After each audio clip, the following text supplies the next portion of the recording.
Welcome to Chillin' 101. We hope this video helps. You start by opening the workbook and immediately selecting the cells you want to change.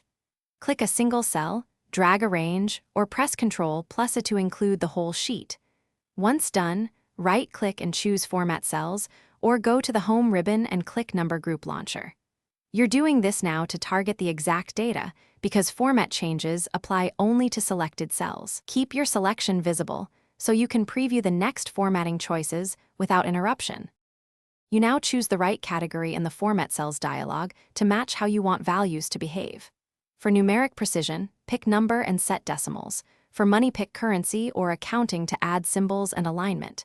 If dealing with dates or times, choose date or time and make sure the sample reads correctly.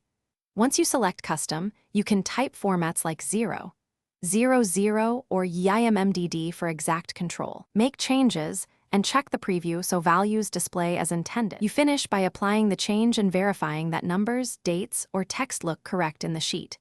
Click OK or Apply and scan a few cells. Make sure alignment and decimal places match expectations. If cells still behave like text, convert them using data text to columns or multiply by 1 to coerce numbers. Finally, if formats seem wrong, check conditional formatting rules and clear conflicting formats. This troubleshooting tip saves time when a simple format change does.